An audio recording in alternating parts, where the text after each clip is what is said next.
Arsenal vs Brighton is today, but we've got a midfield problem that we need to sort out. We got team news, we got a predicted 11, and we got a player who can come off the bench for Arsenal and do some serious damage to this Brighton team. But before we get into it, if you do enjoy these daily Arsenal videos, let me know by giving me a thumbs up on this video. And I've got a challenge for you. Let's see if we can get this video to 200 likes. So let's get into it. So I think the team selection on this game is very interesting, because I don't know what Mikel Arteta is going to do, but I think we can have some interesting discussions around 4 positions in particular. I want to hear people's thoughts and opinions. Like I said, 4 positions I want to single out. Left back, what do we do at left back? The central midfield position, who do we play there? And then the 2 wingers. I think those are the positions that are probably up for grabs, not in terms of long term, but I think for this game. I think there may need to be a certain amount of rotation because we know what kind of games we got coming up. So for left back, do you go Kiwior? Do you go Tomiyasu? Or do you go Zinchenko? All of them are decent and interesting options and picks. I want to hear your thoughts, but for me, I don't think I play Zinchenko in this game. I think he does offer things. Say if you go into the second half and you're still in search of that goal, I think that's when you bring Zinchenko on. But I think he maybe did get found out a couple of times in the last game. And that's not a slight on Zinchenko, because look, he does do good things, but he is susceptible defensively. He does lose possession sometimes, and I don't think we can afford to do that in this game. Now, he does only lose possession because he is always going for that cutting ball, trying to cut through defences or midfields, and maybe sometimes the pass doesn't pay off, and then it allows the opposing team to break on us. So for me, I go Kiwior or Tomiyasu. I wouldn't be opposed to playing either of them. I think they're both interesting options. Do you go with Kiwior, who's been so good this season? Do you stick to what you know? We know Kiwior works. Or do you go with, who in my opinion, right now at this time and at this age, Tomiyasu is probably the better player of the 2. So do you go with that and try and get Tomiyasu up to a level where I think his ceiling right now is higher than Kiwior? For me, I think we probably should start Kiwior in this game, but I would bring Tomiyasu on early in the second half to see how he gets on. Say if we bring Tomiyasu on at 60, 65 minutes, and if he does play really good, that would probably be the starting left back that I would pick for the game against Bayern Munich. So for that reason, that's why I would want to see Kiwior start, and then maybe Tomiyasu given a chance in the second half to see how he gets on, because that game against Bayern Munich, we're probably going to be defending slightly more than in this game against Brighton, I would expect. So for that reason, I'll go Kiwior and then Tomiyasu. And in midfield, what do you do there? I think there's some interesting options, but I probably go for a similar tactic to what I do with a left back. I probably start Jorginho in this game. Now, I don't think Jorginho had the best game against Man City, but I do still think he's good enough for a game against Brighton. But ultimately, I would want to bring Thomas Partey up to a level where he can start in that Bayern Munich game. He's looked rusty before these last few games, but the last few games when Thomas Partey's come in, I think he's actually looked very good. So I would start Jorginho. And the same as with Tomiyasu, in the second half, I would bring Thomas Partey on.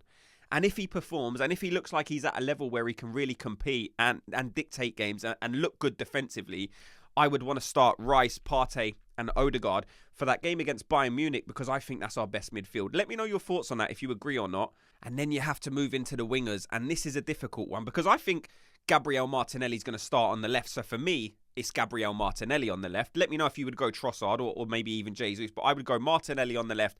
And I think that right wing, that's going to be the position that's up for grabs, because Saka obviously isn't at 100%. There's rumours going around in the news that it's something to do with his hamstring. Now, if that's the case, I don't even bring Bukayo Saka to this game. But if his hamstring isn't bad and he's at a level where he can play minutes, I would probably start with Gabriel Jesus on that right-hand side. I think we saw with Reiss Nelson in the last game that, he's a decent player, but I would still prefer, and I still think Jesus has better ability out wide, to be honest. So I would start with Jesus and then maybe bring on Saka for the last 20 minutes. If we can get 20 minutes in Saka's legs and he looks okay, I think that's when you can go into that Bayern Munich game with our very strongest team available. So with that in mind, this would be my predicted 11 against Brighton, okay? So David Raya in goal, Ben White at right back, Gabriel and Saliba centre-backs, Kiwior left-back. Jorginho in the 6, Declan Rice in the 8, and Odegaard as the number 10. Then I would go Gabriel Jesus on the right, Gabriel Martinelli on the left, and then Kai Havertz up front. I think if we can field that team, I think that team is more than good enough to get the 3 points against Brighton. And like I said, if we can bring on Thomas Partey in the second half, if we can bring on Tomiyasu in the second half and get enough minutes in their legs and look at them, and if they are playing at a level, then I think you can start them in that Bayern Munich game. And then I do think that's our best chance of beating Bayern. I do think that's our best squad of players that we have available to us right now. But I want to hear your thoughts. Of course, people are going to have different opinions. Different people would go maybe Tomiyasu or Zinchenko left back. People maybe start Partey in this game. Maybe people go Reiss Nelson, or maybe even give Ethen Nwaneri a chance. Let me know your thoughts. I want to hear everyone's opinions, what they do on this predicted 11. So now we're looking at the title race. Big games. I think Man City are kicked off 10 minutes ago, so I can't wait to go in and watch the rest of that game. Hopefully, Crystal Palace can do us a favour. And is there a chance of it happening? Under normal circumstances, I would usually say no. But we know what that early kickoff's like. It's been proven in the past that the 12:30 games can be highly unpredictable. Now, I would love nothing more than Man City to travel to Crystal Palace and Crystal Palace take the points home. I would love it. Do I think that's going to happen? I find it hard to believe it can happen just because Man City are so relentless. We know how good and how strong they are at the latter stages of this season. Like I said, I want nothing more than Crystal Palace to beat Man City, and I can't wait to go in and see what's happening. In terms of the Liverpool versus Man United game, that's a hard game. That's usually a game that you look at and you think either team could win that. But unfortunately, this is not the same Man United of years gone by. This Man United is weak. This Man United is petulant. And this Liverpool team, to me, probably have too much. Now, it's still a game that Man United can maybe grind or fluke a draw out of. And I think that's probably, as Arsenal fans, that's probably the best result we can hope for. I don't think Man United have the ability to beat Liverpool. Now, I would love to be proven wrong. I would love to be on the video with you guys tomorrow and be celebrating a Man United win. Now, I never celebrate a Man United win, but how great would that be if they damage Liverpool's title hopes? And they will have pride to play for in this game. You know, Liverpool and Man United, they are each other's biggest rivals probably. Well, in years gone by anyway.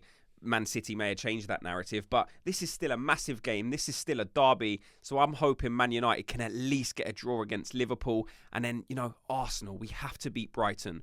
We have to keep winning all of these games. Now, if we can beat Brighton, then we got our next 2 games at home. We got Bayern Munich at home, and then we got Aston Villa at home. But let me know your guys' thoughts and opinions. And now we're into the part of the video where I get into your questions and thoughts. So the first one's from Lynn Banash, and it just says another clean sheet. And yes, that's the confidence us Arsenal fans have now because of our defence is so strong. You know, how many times in the past have Arsenal been accused of having a shaky or a leaky defence? Arsenal are not that team anymore, and it gives us great confidence. So do I think we're going to have another clean sheet? Yes, I do. So the second one is from user VI3MC, and it says, depends on Brighton's tactics. If they learn from the last game, then I would say 3-1, but if they haven't, then maybe 2 or 3-0. If they know our attack method, they will make it hard for us. And listen, Brighton are a good team. They always want to try and play football in their way.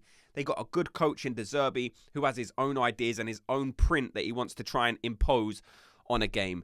But the thing that I like about Mikel Arteta is, you said if they haven't figured us out, I think Mikel Arteta is so good at tweaking certain things in every single game. It was either the Liverpool game or the Man City game that their manager came out after and said they didn't expect Arsenal's build-up play to play out the way it did. And I think that's testament to what Mikel Arteta does. I don't think he employs the same tactics for every single game. I think he takes it by a game-by-game basis. Look, do I think Brighton have the quality to score against us? Then yeah, of course. They are a fairly decent team. They do have a good striker, João Pedro. We know Ansu Fati's going to be available for this game. So he's a player that can maybe cause us some problems. Danny Welbeck, he's probably not, well, he's not good enough for Arsenal. We've seen in the past that we got rid of him, but he can be a good player that does good moments at times for Brighton. But I just don't see anyone scoring. Like Linebash said, another clean sheet, and I think this will be the case in this game. So I'm going for a 2-0 win to Arsenal. So the last one is from Kasim, and it says, I think even if Arteta is wise enough to rest Saka,